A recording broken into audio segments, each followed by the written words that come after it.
My wife stood at the kitchen counter. Her suitcase was half-zipped. The bright orange light of the sunset spilled through the window and painted the room in a warm glow that felt painfully dishonest. She cleared her throat. Her voice trembled in a way she probably hoped I would not notice. I am going on a short vacation with Mark from work. The knife in my hand paused above the cutting board. The sound of the refrigerator humming behind me suddenly felt unbearably loud. Her words hung in the air like smoke. I set the knife down. Slowly. Carefully. My heartbeat echoed in my ears. I turned toward her and smiled. A calm, steady, deliberate smile. Great. Perfect time for divorce. The suitcase shifted in her hands as her fingers went limp. It toppled over on its side. A small silver bottle of perfume rolled out and clinked against the tiles. Her eyes widened. Not with guilt. Not with confusion. With shock at how easily I said it. She expected anger. She expected shouting. She expected a dramatic scene she could twist into justification. Instead she saw acceptance. Cold acceptance. Acceptance that felt like a blade laid gently across her neck. She opened her mouth but no sound came out. The ticking clock above us became the only voice in the room. Tick, tick, tick. I walked past her, the air between us heavy and electric. My fingers brushed the suitcase as I moved. Felt strange. Like touching an artifact from a life that no longer belonged to me. I reached the dining table and opened a folder I had placed there earlier. I slid it across the polished wood toward her. The papers inside whispered softly as they moved. She swallowed hard. What is this? Reality, I said. My voice felt both distant and frighteningly clear. Her hands trembled as she opened the folder. Her eyes moved across the pages. Her breathing quickened. A soft gasp escaped her lips. Bank statements. Screenshots. Call logs. And the final document. The divorce papers already signed by me. Her jaw dropped. The color drained from her face. A cold breeze drifted in through the slightly open window. The curtains rustled. The scent of jasmine from the outside garden seeped in and mixed with the tension that filled the room. She stepped back. Her heel bumped against her fallen suitcase. The soft thud echoed like a warning. You knew, she whispered. Her voice cracked. You knew all this time. I nodded. I waited for you to tell the truth. You chose not to.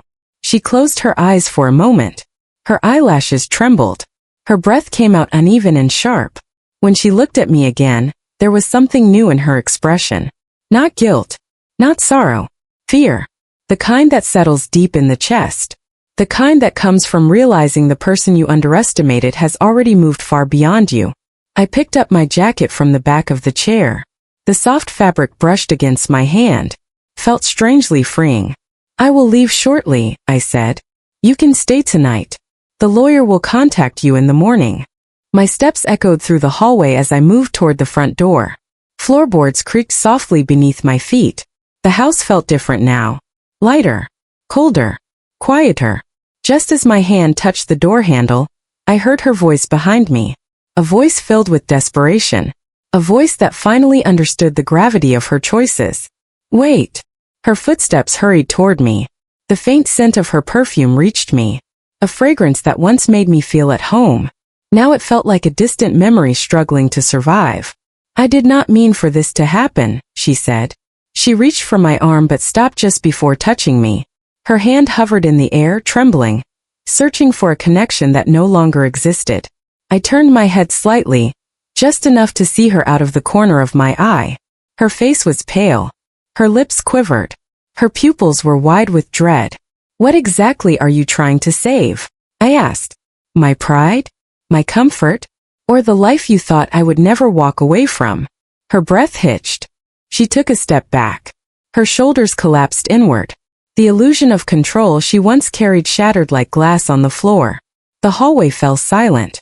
Only the distant hum of the streetlights outside reached us. It washed through the door like a cold reminder of the world beyond this house. She tried to speak again, but her voice failed her. Words scattered before they could form.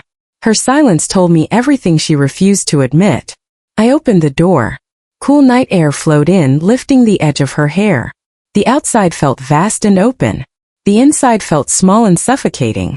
I stepped out. But before I closed the door, I leaned in slightly. My voice dropped to a calm, steady whisper.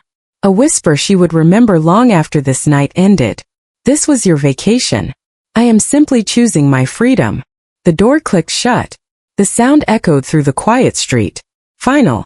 Unmistakable. And behind the closed door, I heard something that froze me in place for a brief moment. Not a cry.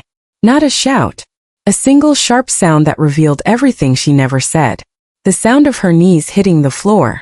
The night wind brushed against my cheek as I walked away. But the silence following that sound carried a weight that promised the story was far from over.